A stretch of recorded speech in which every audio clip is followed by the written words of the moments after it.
before we talk about what you're doing about the future, can you share what all this did to your Mormon faith? And if it's a process, talk about that. So for someone whose shelf was broken as a teenager and who tried to constantly rebuild it for 40 years, 45 years, and having it be rebroken over and over again, not by myself, but by the institution that I was trying to be part of, I honestly think that the church broke my shelf. I didn't break my shelf. The church's version of God broke my shelf. The church's version of a man who speaks for God broke my shelf. Over and over and over. So at some point, I'm going through the motions of church activity. I was the choir director for 4 wonderful, beautiful years. I loved my ward choir. We had a wonderful, talented group of singers in our ward who gave me their best, and I tried to give them my best. And the Christmas programs that we did and the Easter programs that we did are some of the highlights of my church membership. Wow, I didn't think I was going to go there today with the choir. I loved being the choir director, and I was a damn good choir director. I took a conducting class at BYU so that I could become a better choir director. And my mom, she was a musician her whole life, and she taught voice, and so this was part of our existence. So what was it like? What was that process like? So in some sense, your shelf was breaking in your teenage years, your patriarchal blessing. You still served a mission, mm-hmm. but at the same time, you're fulfilling callings, holding a temple recommend, being active in the church. I was a dang good member of the church for a long time. For 20 plus years, mm-hmm. You're an adult, faithful, active, tithe-paying member, I'm guessing. I started to not pay my tithing about, let's say 8 years ago. Yeah. But she did. Right. But I gave the church a lot of my General Electric stock. Sure. So did you during the past several years, have you still had to go through a faith transition or a crisis of faith? And if so, what did that look like? So my crisis of faith is a crisis of existentialism. So my very being is a crisis of faith. So my crisis of faith started when I was 10, 12, 15, 18, 25. I mean, every day was a faith crisis. Now, that is not to say that I tried to make sense of it. I prayed and hoped for it to all be true. But as I would dig and read church history things, what it did is it just confirmed for me that I was right all along. That my faith crisis of my own self is independent of this other column of faith crisis that most other people experience. So my secondary faith crisis, although I have to say I did have a spiritual faith crisis. I think I remember laying on the couch downstairs and playing out all the scenes from the Willie Martin Company, which my wife's ancestors were in, playing out the scenes of the Hole in the Rock Company that my direct ancestors were in, playing out the scenes of the Swedish family named Anderson splitting when one of the brothers joined the church, and that rift in their family history. I'm playing all these scenes of pain on the ceiling of my basement all night long for 2 nights in a row. Scenes of church history pain and scenes of personal history pain, not to mention my own issues. So yeah, I went through a significant moment where it was clear to me from a logistics point of view that the church was not true. That all of the bullet points that we've been taught in seminary that were tools of the adversary, that Sandra and Gerald Tanner are using to take us away from the church, that all those things that the September 6th were disciplined for, that all those things that were taught us were church lies, those were actually all true and verifiably true. And I do remember laying in bed again with my former wife, laying in bed and looking at the ceiling, laying next to her saying, none of it's true. None of it's true. Long pause of silence. And I said, none of it's true. She said, what do you mean? And I kind of went through just 2 or 3 things. Long pause of silence. And this part of her story I will share, because this is actually probably relevant to a lot of couples that are going through this. She didn't lean over to me. She didn't even turn her head to me. She looked straight up at the ceiling and she said, it doesn't matter to me whether it's true or not. And at that moment, I knew that our relationship was over. That was the moment that I knew we were done. And I think that was the moment that she knew that we were done too.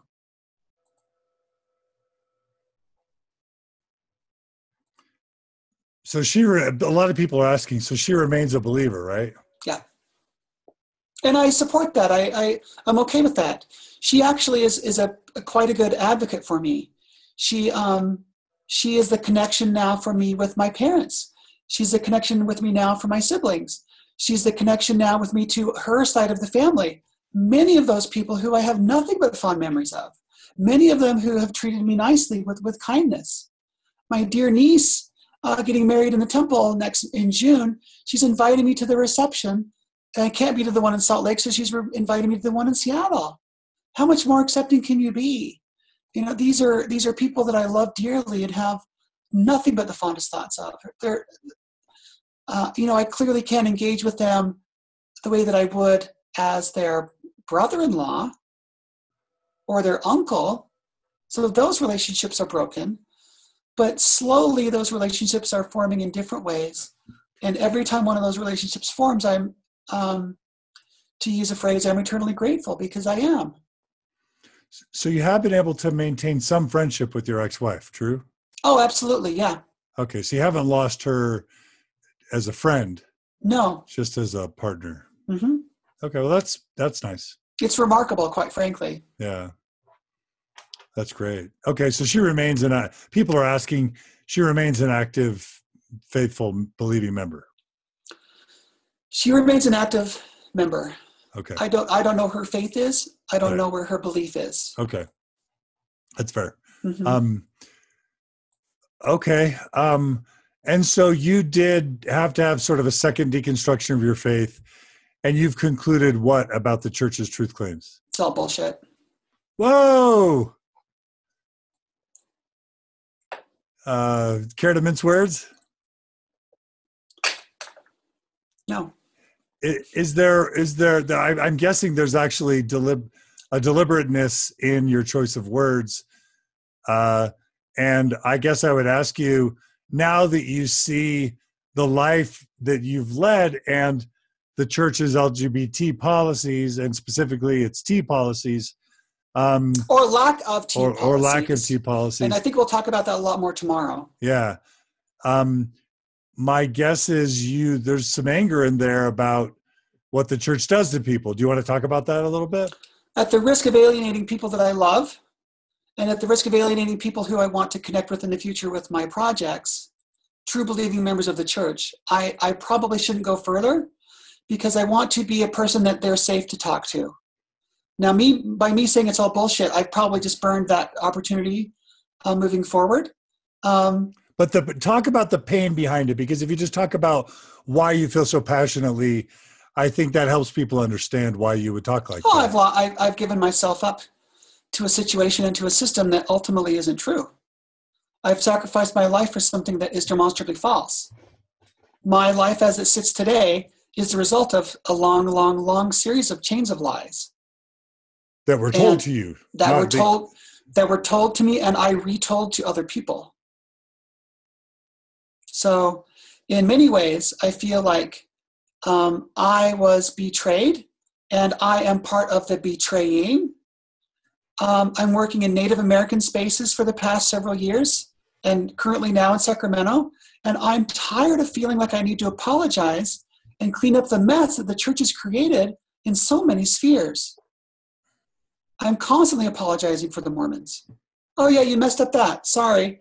Oh yeah, you pulled people out of Navajo homes. Sorry. Oh yeah, the people are killing themselves because they're gay. Sorry. Oh yeah, you can't admit that there are transgender people in the church because you've only said it once verbally ever. Sorry. I'm cleaning up these messes all the time. There's too many messes to clean up. I'm tired of it. Not to mention Prop 8 for the Californians, right? Oh, holy shit. I don't even get me started. Yeah. When I saw that documentary that like laid out all the documents, I'm just like, this is unbelievable. Right. I remain, so we were in Utah at that time, and we were really largely insulated from what Prop 8 was all about. And I remember being at Aspen Grove Summer Camp in down near Provo, and speaking with a couple from California about Prop 8. It was that summer, I think it was going on. And we learned more from them about Prop 8 than we'd ever heard in church here in Utah. Yeah. Yeah, a lot of messes. So you're tired of cleaning up the messes. I don't know that one person can ever clean up all the messes. I'm trying to clean up the messes that are in my immediate reach. Yeah. And in some sense, it's just fair to say, look at the Church of the Compassion and say the church is just, it comes from a culture of ignorance around transgender, intersex, LGBT issues. And so, of course, it's going to be ignorant. At the same time, when the church is billing itself as God's one true institution on the earth with direct communicative access to God, then all of a sudden that doesn't match. You can't cause so much pain and collateral damage and claim that God's at the helm. Those two things just at some point don't. Well, and it's at this point I've heard enough about direct communication with, public affairs, with general authorities. We have direct lines into the Quorum of the 12. I know that Elder Holland has read many of the stories from my book. The GAs have met with many of the Mama Dragons and have heard these stories of pain and death. At this point, to me, it's an act of belligerence from the church. They're in active opposition to a situation that they should be extending nothing but love towards. It's not passive any longer. Now, I know too much to know it's not passive. It's very active. Meg Abhow, we did an interview with Meg and Jake that we're about to release, and she actually mentions in her interview telling D. Todd Christofferson that the church had blood on their hands for how It's true. How they have mishandled this situation over the past several decades. So really quickly, and we'll talk about this tomorrow. For those listening, we're going to be having a panel on these issues tomorrow around noon. And then we're going to interview at least two more people who identify as trans. Awesome. But what is the church's policy right now regarding transgender issues, and how is it wreaking havoc in the life of its trans and intersex members? So the church has no trans policy. The church has no intersex policy. The only thing that's mentioned in the church openly about transgender people is in disciplinary court, actions that are outlined in handbook number 1. So that's the only place that transgender is even mentioned. Is it something like you can, what is the policy? Do you remember? So, isn't it that if you have sex reassignment surgery, you're subject to excommunication? Is that? So it's actually a little bit more nebulous than that. The language incorporates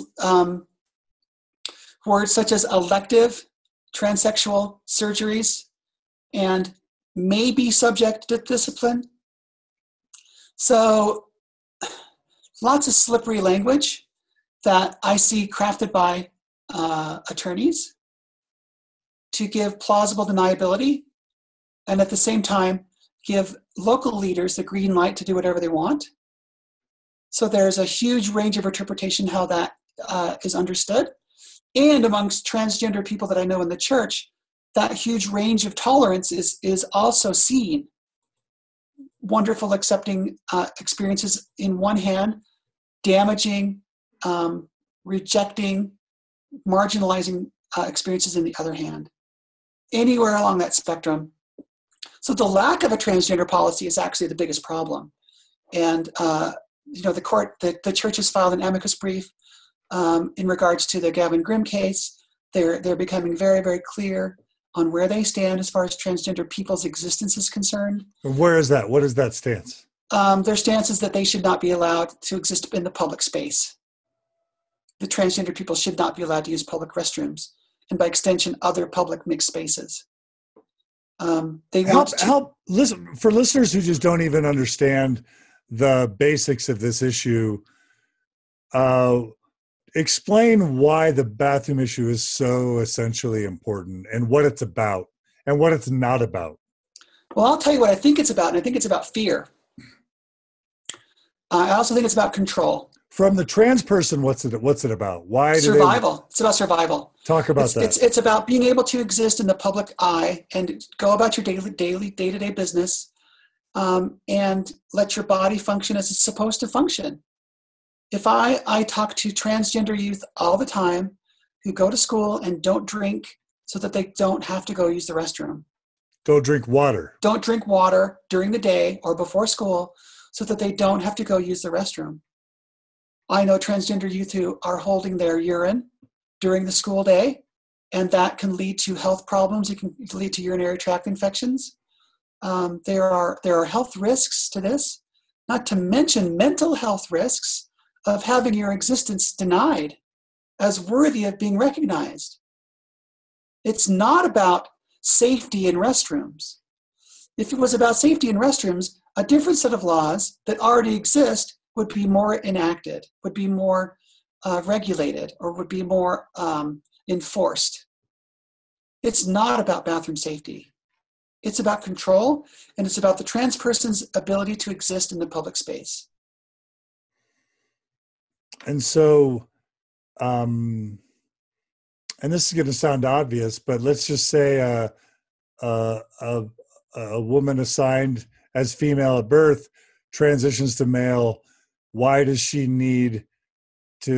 she just keep going into a female bathroom? I know that it has an obvious answer, but can you explain it so that someone who's not really trying can start to see that point of view of why that's so important? So let's just pretend we take the trans component out of that statement. Why is it important for women to feel like men won't enter their restrooms? So why is that inappropriate? So a woman feels safe. If a man does not enter the restroom, women should and probably do feel safe when they know men won't enter the restroom. Right. So when a trans man who is a man and who looks like a man, and even if they might not look like a man, because that's its whole giant thing, if that person enters the restroom, and boy, I got like 5 different threads going in my head, and I can just only imagine what the comments on the site are saying. Let's just say there's a woman who's like, I'm uncomfortable. I'm probably not mad enough to address this issue the way it should be addressed. Sure, of course. And I know these are very hard questions I'm asking and kind of insensitive, but in some ways. They're not insensitive. This is in the scope of education. This is all good. So if a woman says to you, I'm uncomfortable with someone who lived with as a man for 40 years, coming in the bathroom, they look to me kind of like a female, but also kind of like a male. And they were a male for 40 years, as far as I'm concerned. And I don't want them looking at me or like, that's uncomfortable. What would you say? Well, the first thing I would address is their fear. Why are you afraid? What are you afraid of? Because maybe they do have legitimate fear. In the end, what if you're looking at me? What if you're looking weird at me? Why can't I look at you and think anything that I want? I have the right to perceive anyone the way that I want to. I don't, however, have the right to exclude people from a space that's legally entitled to belong to them. Right. So, and honestly, the bathroom thing is so fraught with like quasi laws and just societal expectations that I don't even know if a bathroom law was on the books, if it could be enforced. So why is it important? Why is it so important? There are 0 instances of a genuine transgender individual assaulting another individual in the restroom. 0. Trans people, conversely, are attacked and injured and murdered in restrooms at a disproportionately higher rate than the general populace. So the source of the fear is actually inverse of what it is publicly. It's the transgender person who lives in fear every day of being assaulted in the bathroom. Yeah, if you, Kimberly, were to actually go into a male bathroom, I'm guessing that could be very dangerous. Maybe. I hope not. I'm nearly 6 feet tall. I'm 5'11". I weigh just over 200 pounds. And I was raised as a man, so on a farm. Don't forget. No, you could defend yourself, I but can I'm defend just saying, myself. But not if everyone. Exactly. That's the difference. That's the difference. And so it's certainly safer for you to go in a female bathroom than a male bathroom. Absolutely. But it's also important to mention that it's 100% safe for a female. I would think so. Yeah. To go into a female bathroom. Yeah. Right. Yeah. And so I'm probably not going down the right road or using the right language that you want me to. But no, there's no you're right fine. language and this there's no great. right road. Yeah. It's just a discussion. It's a conversation. Yeah. I think ultimately what I want to do with this whole bathroom thing is hopefully help people to understand that the transgender person or the intersex person that has made a transition, all they really want to do is go take care of some business and wash their hands and leave. Yeah, they just want to go to the bathroom. They want to go to the bathroom. Yeah. If they're peeking through the stall, call the cops. Right. Call the security. Call whoever. Slam the book on that person because they're acting in ways that are against the law anyway. But in theory, a lesbian woman can do the same could exact do that thing in a female bathroom, That's right?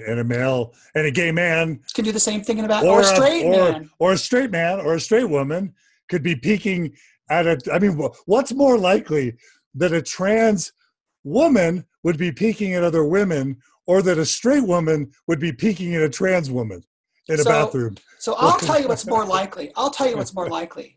Your children are more likely to be abused by members of their family that they know and that they trust and that they love. They're more likely to be abused by ecclesiastical leaders that they know and that they love and that they trust, not by transgender people. Absolutely. That's what's more likely. The overwhelming majority of abusers are straight males. In positions of authority and trust. Right. Yeah.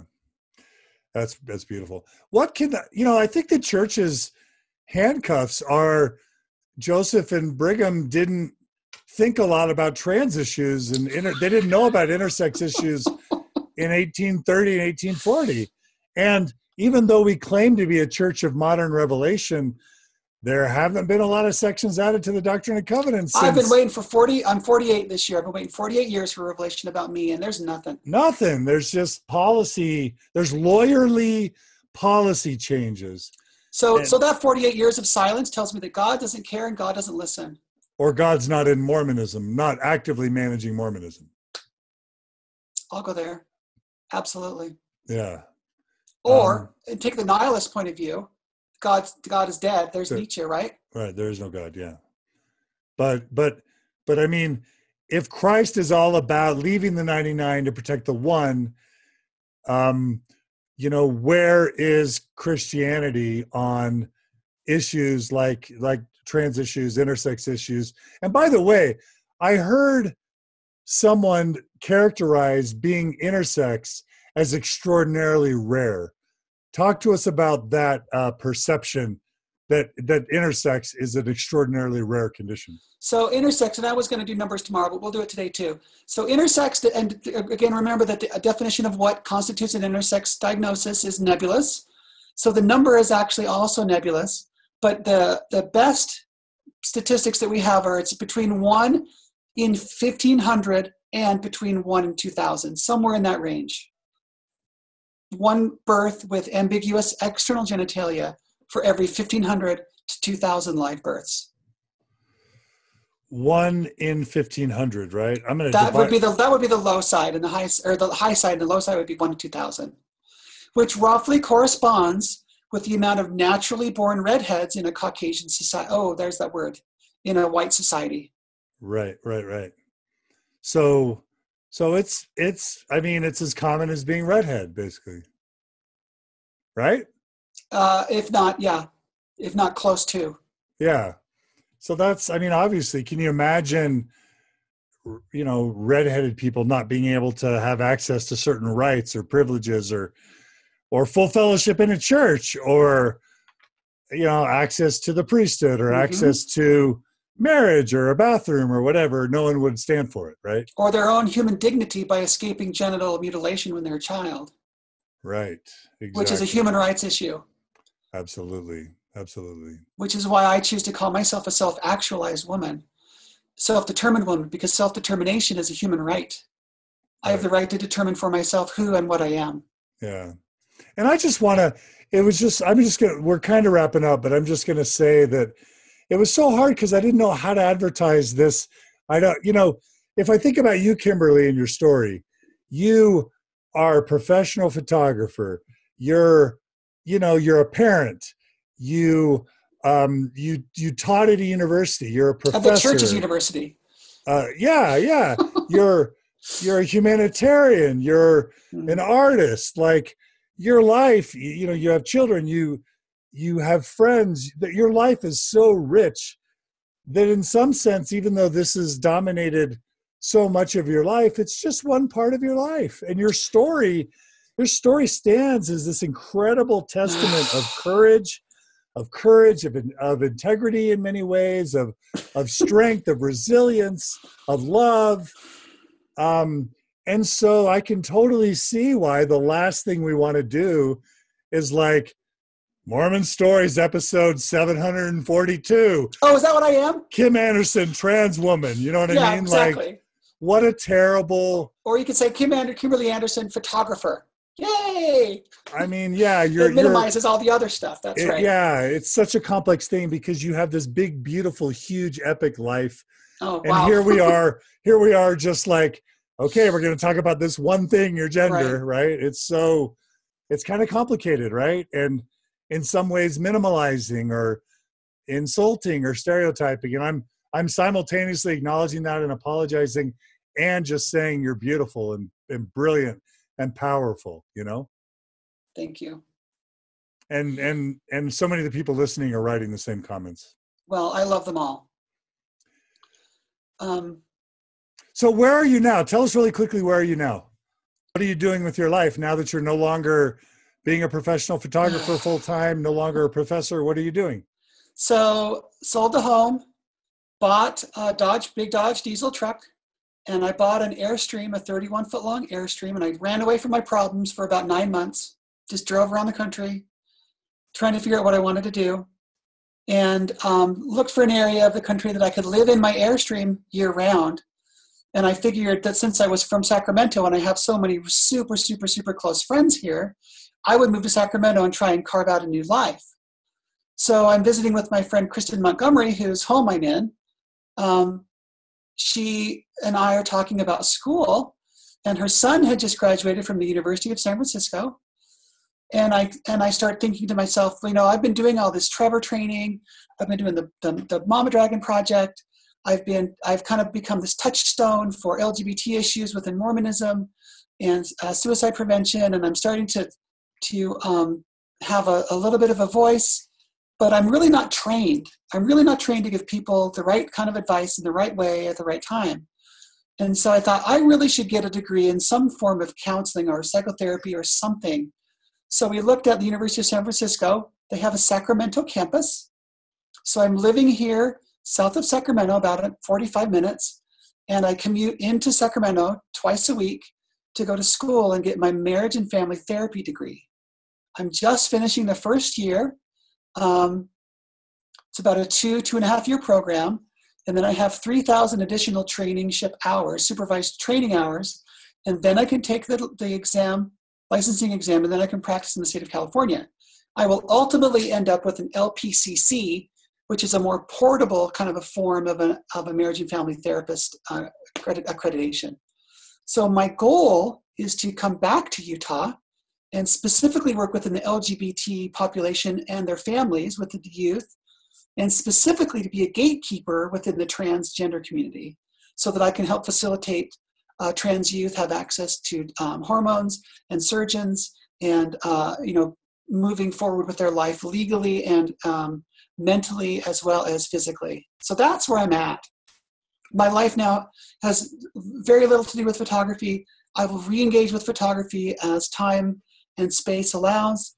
But right now I've just kind of shifted all my energy and all my focus into becoming the best therapist that I can be, becoming a better human being, learning from my mistakes, growing from missteps that I've made along the way, becoming accountable for my own self, and working through my own inner demons so that I can be the best therapist that I can be when I'm ready.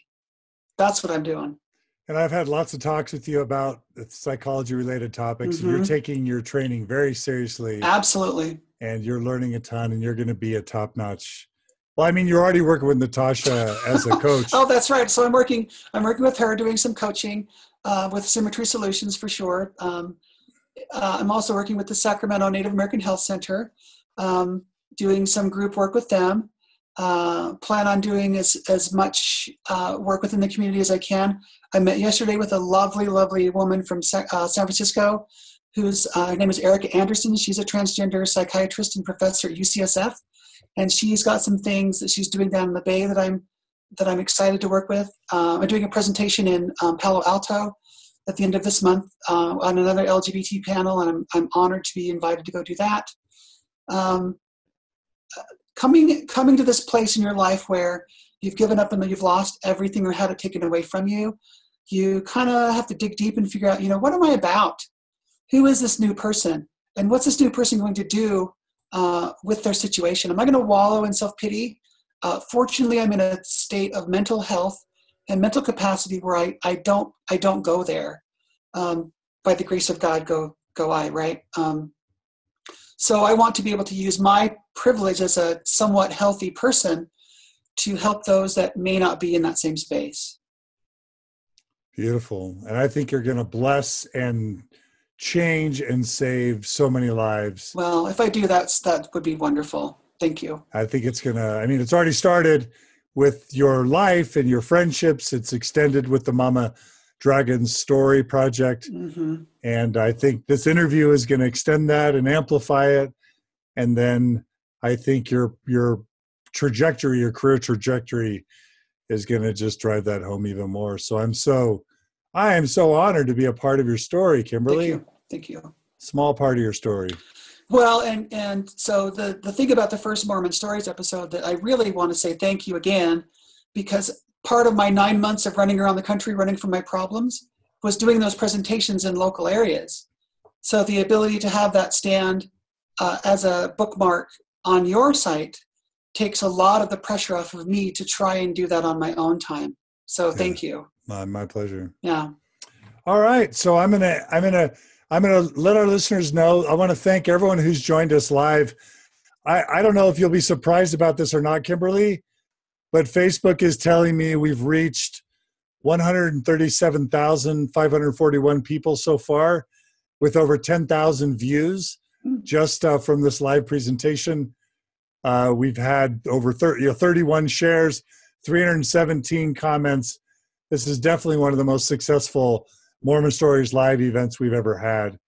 So this has really made an impact, and I think it's going to continue as we release this. So thank you. This has been wonderful. Thanks to everyone who's been listening. So many wonderful comments.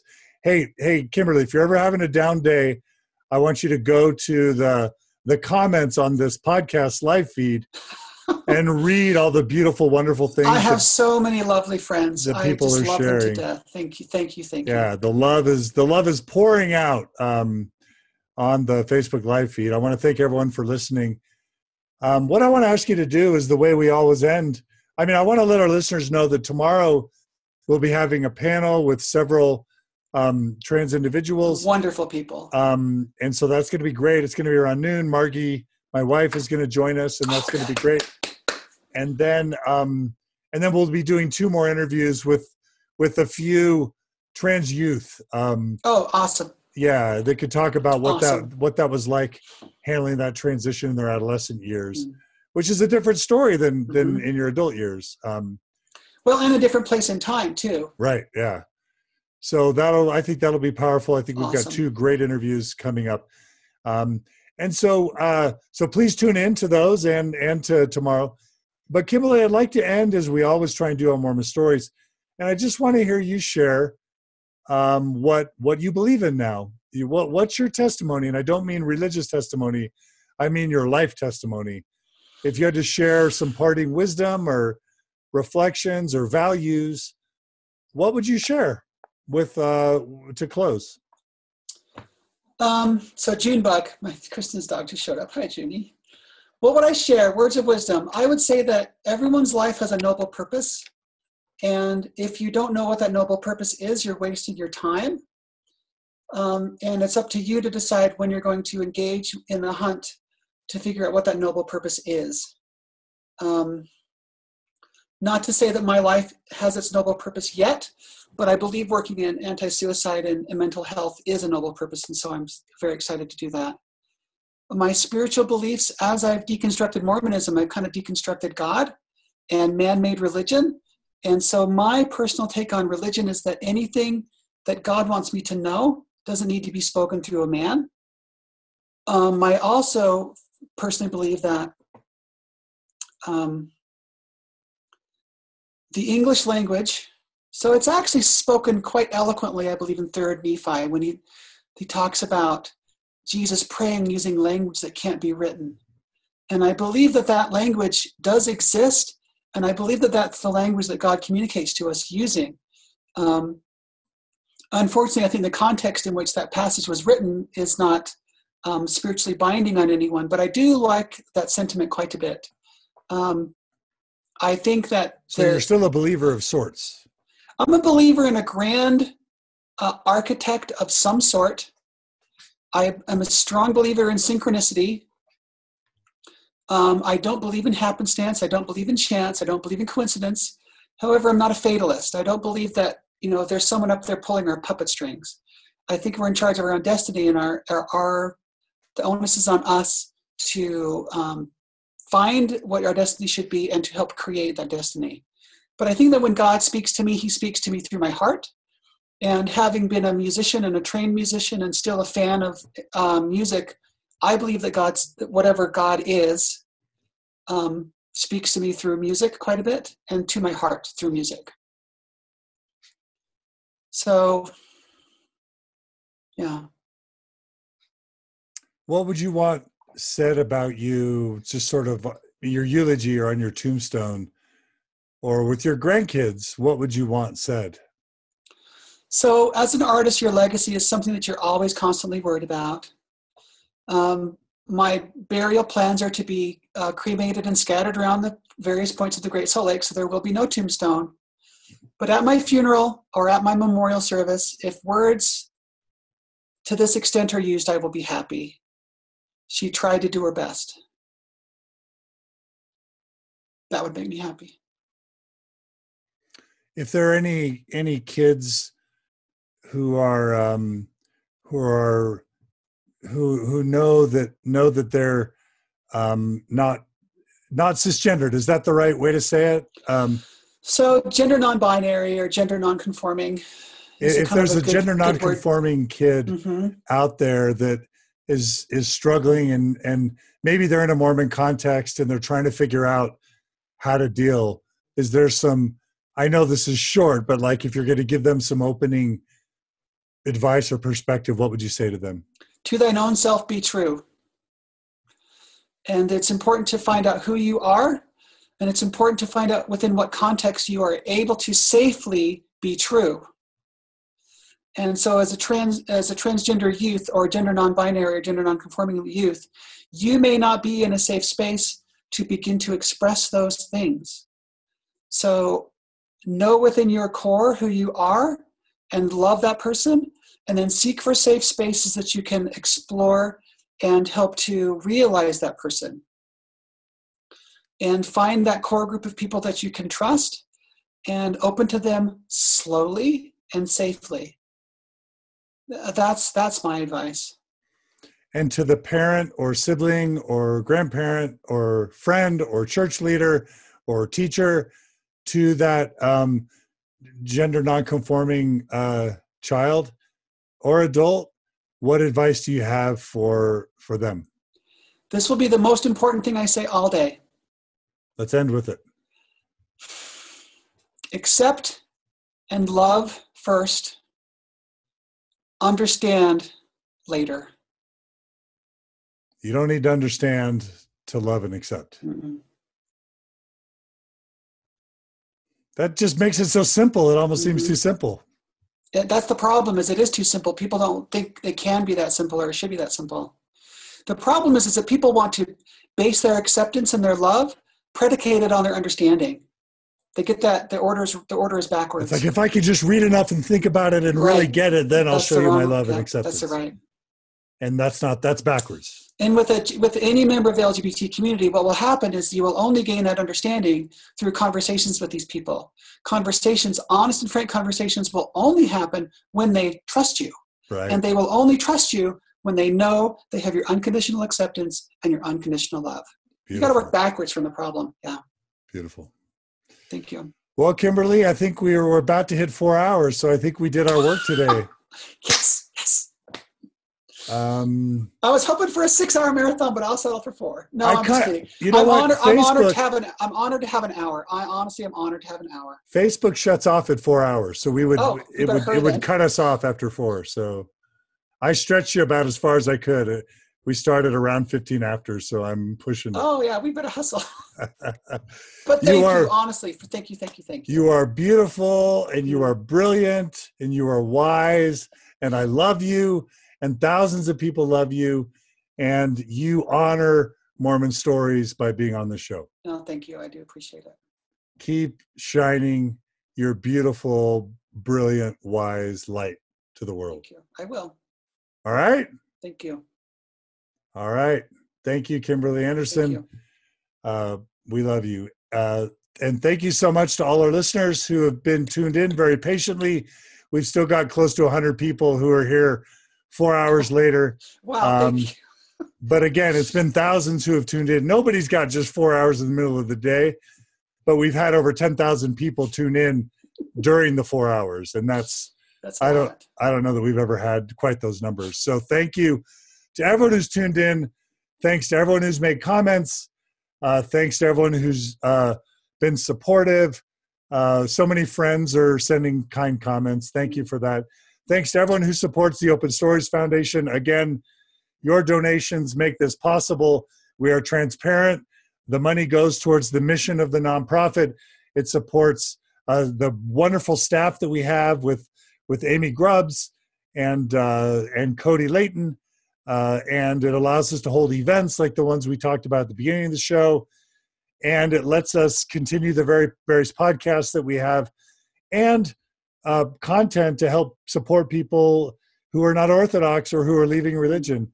So please keep supporting us. Just go right now, mormonstories.org, hit the donate button, sign up for whatever monthly donation you can, and we'll be able to keep doing this kind of stuff. And we'll do it as long as you support it. And no one's getting rich, but hopefully we're changing a lot of lives. So thanks to everyone who supports us. And Kimberly, again, we love you, and we can't wait to talk to you again tomorrow. Oh, yes. All right. So everyone tune in tomorrow if you want to learn more, get more perspectives. Again, when you've met one transgender person, you've met one transgender person. That's right. There are several other perspectives we'll share between tomorrow's panel and the 2 more people we plan to interview. So thanks for joining us. Tune in again. Love you all. Have a great day. Mwah. And we'll see you guys again soon here on Mormon Stories. Take care, everybody.